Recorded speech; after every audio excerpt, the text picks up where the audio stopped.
It was 1752. The northern tip of California was still relatively untouched by civilization.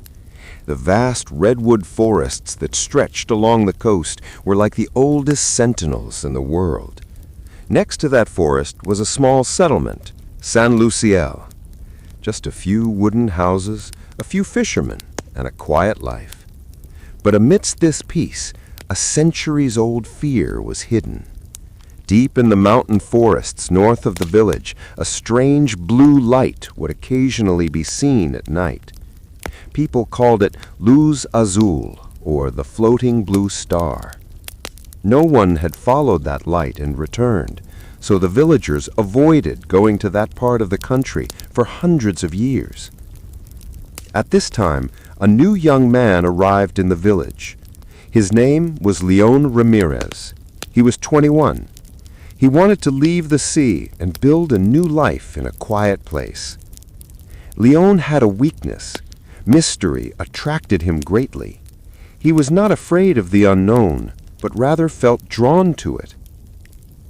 One evening, everyone was sitting around the fire in the village inn and talking. Suddenly, old Sorlo started talking. Last night, the blue light was seen again. In his words, the light rose so high this time that it seemed to float above the treetops.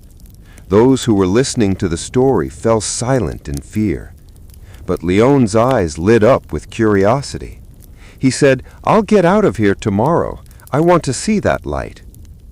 People tried to stop him. Some said that none of those who had gone before had returned. Some said that it wasn't the light of an animal. Still others whispered it was the breath of fire inside the earth. But Leon smiled.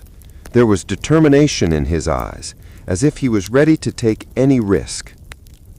The next morning, before sunrise, Leon set off with a lantern, a knife, and a compass. The forest path was narrow and dark. There was only the sound of bird song and a cold wind.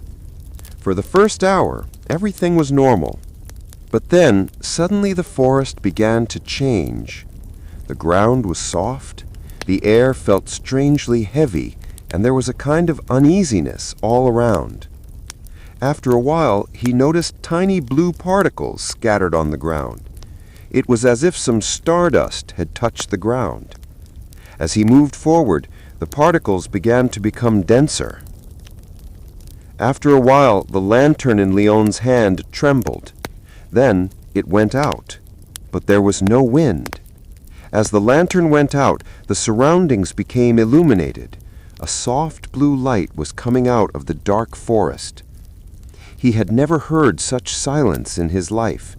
It was as if the entire forest was holding its breath. As Leon moved carefully, something appeared ahead. Through the gaps in the trees, a huge iron pillar gradually became clear. It was half submerged in the ground. There were unfamiliar signs on it, which seemed to be language, but then didn't. The signs were emitting blue light in their own way. The air around the pillar was trembling, as if creating a wave of energy. Where did it come from?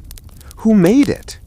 It was impossible to create such an object with the technology of 1752. Leon stood in front of the pillar and realized it was not man-made. He reached out and touched the pillar, and the incident happened. In an instant, the whole world stopped. There was no wind, no sound. Even the leaves on the trees were still in the sky. Leon seemed to be standing outside of time. Even his own breath seemed to be stopped. Then, suddenly, a thin crack of light appeared in front of the sky, a thin line. Within that line, another world appeared, another time. First, Leon saw America 100 years ago. Native American camps, fires burning, people singing. In an instant, the scene changed.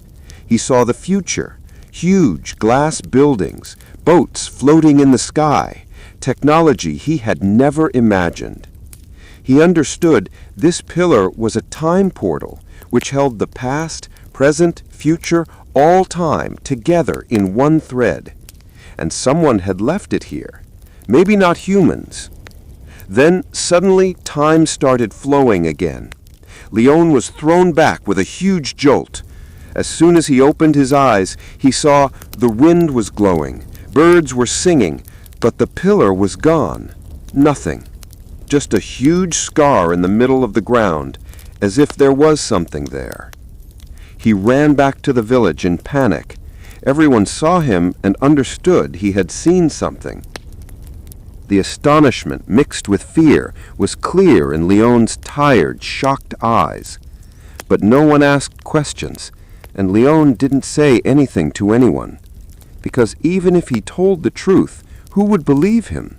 Who would believe that there was a time gate deep in the forest? That night, Leon was sitting in his room looking out the window. The deep forest could be seen in the distance.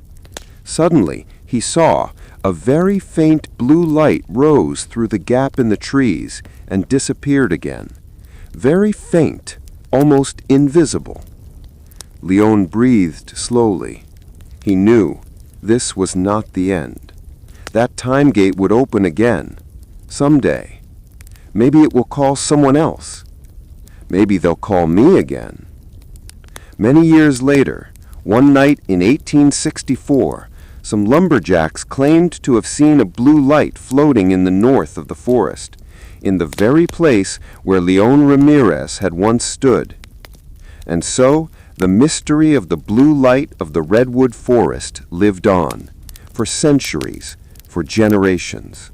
No one knows what it is, no one knows where it comes from. But those who have seen that light once are never the same again.